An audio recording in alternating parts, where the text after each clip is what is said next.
Okay, so I've finally finished doing all my scans of Testudo. I have all my images prepared. I've used a naming convention of AI for alignment images, and then underscore, and then backside, front side, left side, right side. They're all in here. They're not much to look at in this form, but they're there. I used Color Picker and scanned each set of images to make sure I had a proper range that would just encompass that image because each side was different due to the ambient lighting available. Through data generation program, I was able to then make a text file out of all the data points for each side. There was no additions here, just straight data as per the program. Over in MATLAB, I modified the program slightly, importing each set of data separately. Assigned each set of data its own XYZ coordinates. Went ahead and I plot those with PC show. For each one, I just added onto the code that was there.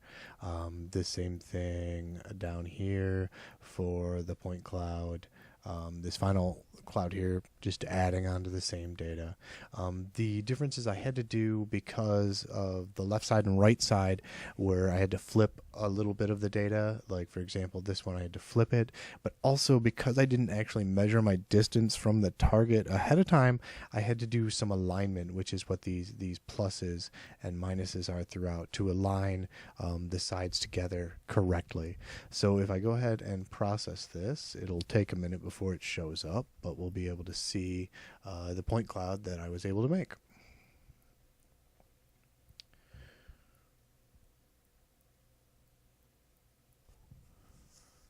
While we're waiting for that, I will say that I think there is a little potential for some further refinement with the point cloud. It looks pretty good, and I think it is a decent representative of the object I was scanning.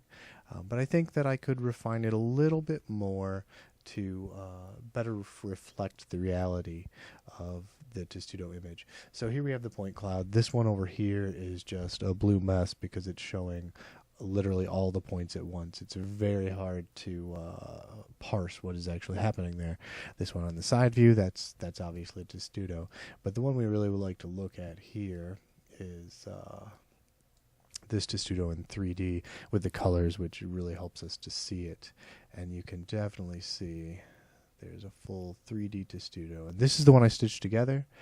You can actually make out there's a leg, there's a leg, there's a leg, there's a leg. Here's the upper part of his shell. I definitely have his head, and we can see that all around. His tail is a little lost, but it's kind of there. There's obviously some artifacts from the stitching together of the pedestal. It's a really wide pedestal for this Testudo, so the lasers, as they approached Testudo, left a lot of interesting lines as they got closer. So the pedestal wasn't my target. That wasn't what I was trying to resolve. The Testudo was, and I think that that has been achieved fairly well here.